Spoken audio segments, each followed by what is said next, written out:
In recent weeks, we've been zeroing in on the immigration issue and the church's role in resettling migrants. Tonight, we're joined by Archbishop Joseph Naumann of Kansas City, Kansas. Archbishop, thank you for being here. You wrote a very concise and balanced column on immigration policy recently. But before I get to that, I need to ask you about the big news of the week. The Catholic Bishops' Conference is suing the Trump administration over the halting of funding for migration and refugee services. Now, according to reports, the government had allocated $65 million to the USCCB, the Bishops' Conference, for the immediate physical needs and integration of refugees into their new communities. Secretary of State Marco Rubio and HHS Secretary Robert F. Kennedy are among those named as defendants. Archbishop, your thoughts on this lawsuit, which concerns $13 million that the bishops claim they're owed for resettling more than 6,000 migrants, and that would be, as of January 24th. Yeah, I mean, the church has partnered with the government for decades now in trying to help with the immigration issue and with the resettlement of refugees. I mean, before the government, we were already doing this type of work as best we could. But we've had this long partnership with them, and I think it has saved the government money. I think we can do it more efficiently, more effectively than they could on their own.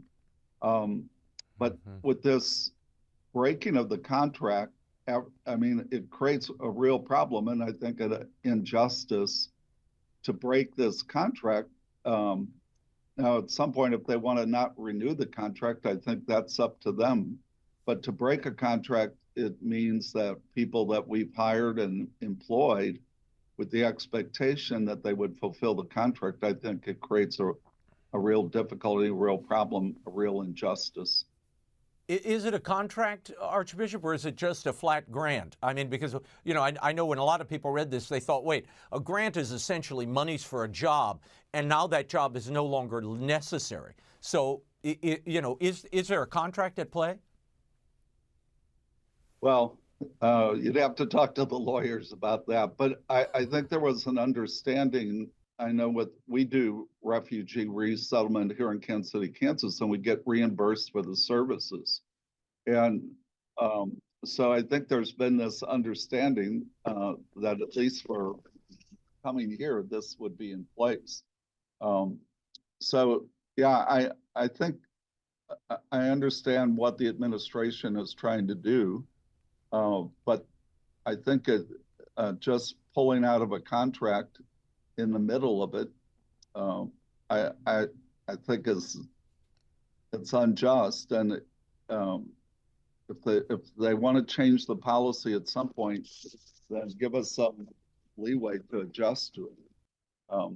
We feel an obligation to do the best that we can to care for refugees, and we'll continue to do that whether the government assists us or not. Vice President J.D. Vance in late January really got this debate rolling when he criticized the USCCB and implied that the conference might be enriching itself by taking government funds for migrants and refugee services. Archbishop, you wrote that you were saddened by Vance's comments. Why? Well, because I think it's a real misunderstanding that we're not making any money off of this. We're providing services that the government's asked us to do to help them with what in the past policy has been their desire to try to help these refugees integrate into society. And I think we've done that successfully, and that's good for the country. It's good for everyone. So to accuse us of making money is just incorrect. Last week, I spoke with the Trump border czar, Tom Homan, on the show. And part of your column on the immigration debate involved protecting the dignity of migrants and refugees. Here's what he had to say. The Pope is very concerned, Tom, about the dignity of the immigrant regardless of status. Are you and the president respecting the dignity of these deportees? We absolutely are, and what the Pope needs to understand is that President Trump and I have been very clear that our prioritization right now are public safety threats and national security threats. These are people illegally in the United States that create horrendous crimes, commit horrendous crimes in the United States. We've seen numerous young women raped, murdered, burned alive. President Trump's policies save lives. We have a right to have a secure border. We have the right to our sovereignty, just like the Vatican has a wall around them. We have a right to protect American citizens. We have a right to reduce illegal alien crime in this country, and that's exactly what we're doing. Archbishop, your reaction. In your recent column, you commended the administration for taking this threat of criminal illegal aliens seriously. Yes, yeah, I think that's part of the government's responsibility to protect its own citizens. So, yeah, personally, I think they should be commended. And the prior policy, I think, was irresponsible in allowing these people to enter the country that are violent criminals. I think the challenge becomes is there's many that came, they have no criminal history, they've created no crimes here other than entering without proper documentation. And what happens to these several million people? How do we care for them and respect their dignity? I don't dispute at all the need for the administration to get rid of violent criminals, members of cartels or gangs. But I think that's not most of the immigrants. Yeah, I want to get your thoughts on just what you raised there, that, many of these people, most of these people, I've seen these people. I've actually, helped them get off boats as they cross the Rio Grande.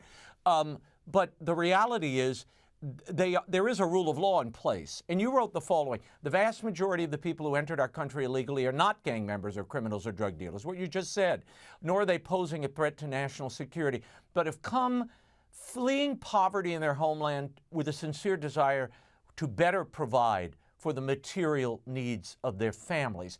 But Archbishop, regardless of why these migrants come, aren't Catholics, and that includes migrants and refugees, required by the Church to respect the laws of the place in the countries they enter?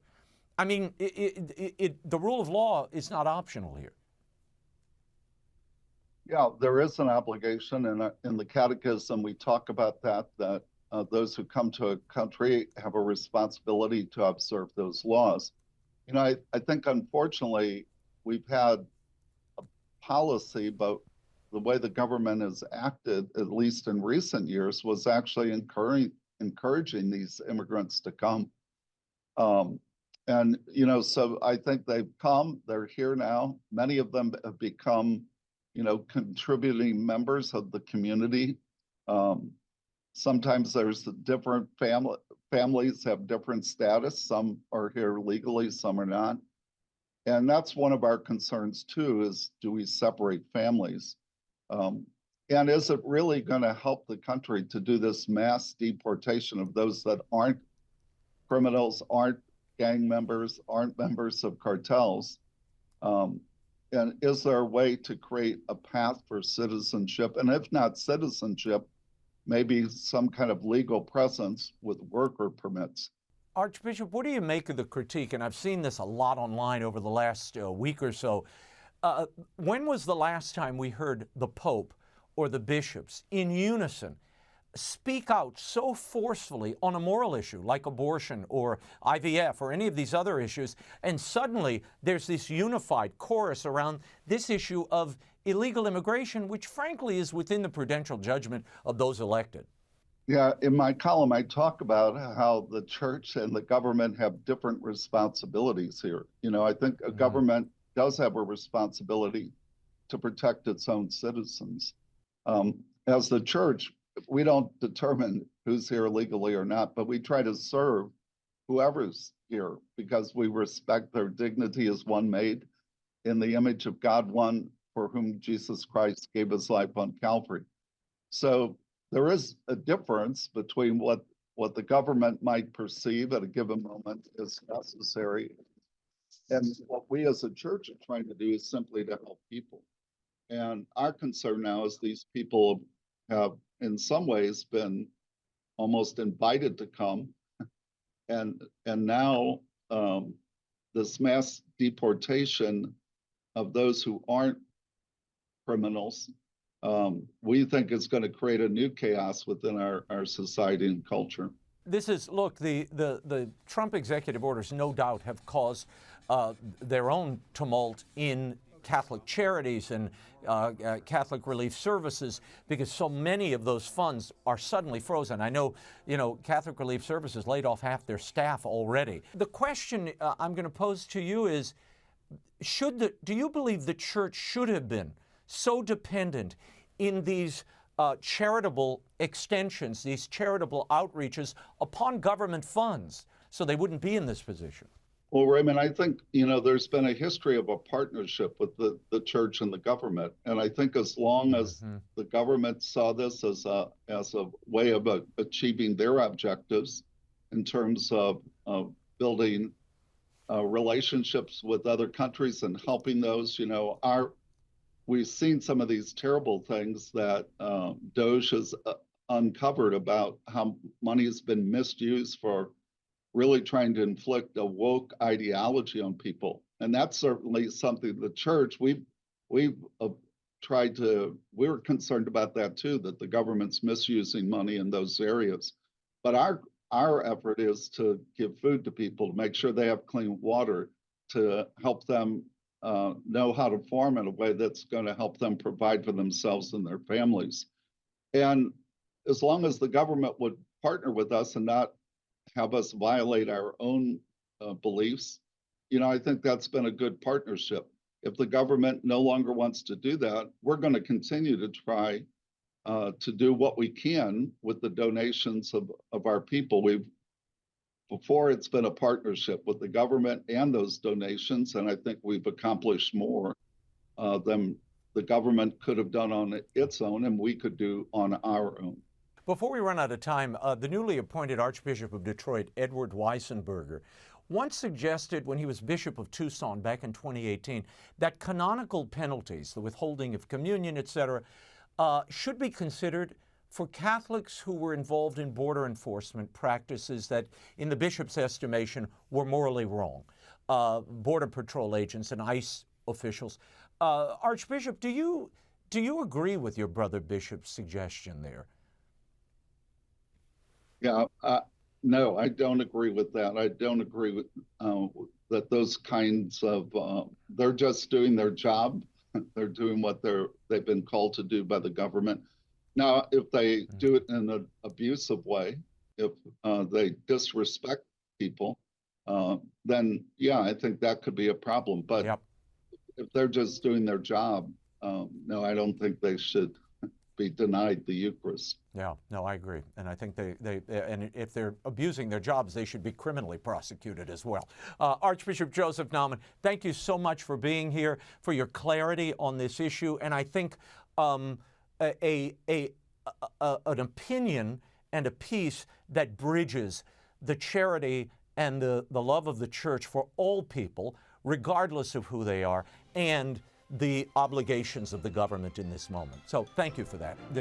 It's a rarity. Thanks, Raymond.